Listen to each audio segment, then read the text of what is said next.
Welcome to my channel. मैं हूँ अजीत, आपका प्रॉपर्टी गाइड।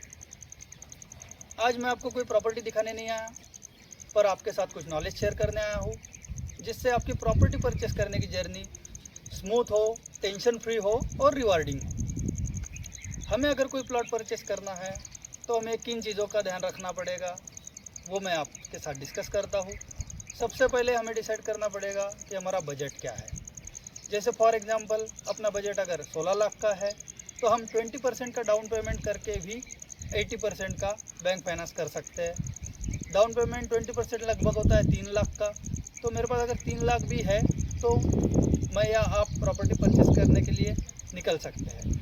80% बैंक लोन ले सकते हैं, जो कि लगभग 13 लाख के आसपास होता है। ओपन प्लॉट्स में भी बैंक लोन मिलता है। दूसरी बात आती है लोकेशन की। लोकेशन दो टाइप की होती है, एक रेसिडेंशियल पर्पज़ होती है और दूसरी इन्वेस्टमेंट पर्पज़ की लोकेशन होती है। रेसिडेंशियल पर्पज़ में अगर मैं प्लॉट देख रहा हूँ तो जैसे कि बेसा पिपला एरिया है, बेलतरोडी है, शंकरपुर है, पांजरी है, जो सिटी में होता है या सिटी से नज़दीक होता है। इसमें आपको देखना है आपके प्रोजेक्ट पे जाने वाला रोड बड़ा हो, 60 फीट 80 फीट का है तो वेल एंड गुड है। तो डे टू डे जाने आने में आपको दिक्कत नहीं होगी। आपको देखना है वहाँ पे कोई स्कूल, कॉलेज, हॉस्पिटल्स पास में हो, जिससे डेली नीड्स में भी आपको कोई तकलीफ़ ना आए, आपको या आपके फैमिली को रोज़मर्रा की चीज़ें लेने में कोई दिक्कत ना हो।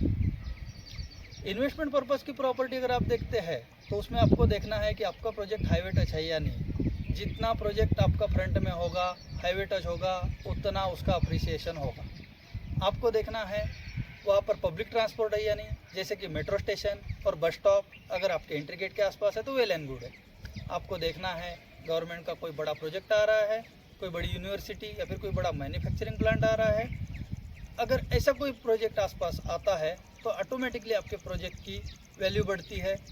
गवर्नमेंट का कोई बड़ा प्रोजेक्ट अगर आ रहा है, जैसे कि बुट्टीबोरी से नागपुर तक एक बड़ा ब्रिज बन रहा है, ऐसा गवर्नमेंट का इंफ्रास्ट्रक्चर अगर कोई बनता है तो आपकी प्रॉपर्टी की वैल्यू 3-4 साल में ही 2 गुना हो जाती है। अभी हमने बजट डिसाइड कर लिया, लोकेशन भी डिसाइड कर लिया, हमने साइट विजिट भी कर ली, प्लॉट भी पसंद कर लिया। अब बात आती है डॉक्यूमेंट्स की। डॉक्यूमेंट्स में आपको किन चीज़ों का ध्यान रखना है, तो आपको 5 चीज़ों का ध्यान रखना है। पहला, वो प्रॉपर्टी एनए है या नहीं, नॉन एग्रीकल्चर है या नहीं। दूसरा, आपको देखना है उस लेआउट का एनएमआरडीए सैंक्शन फाइनल मैप है या नहीं।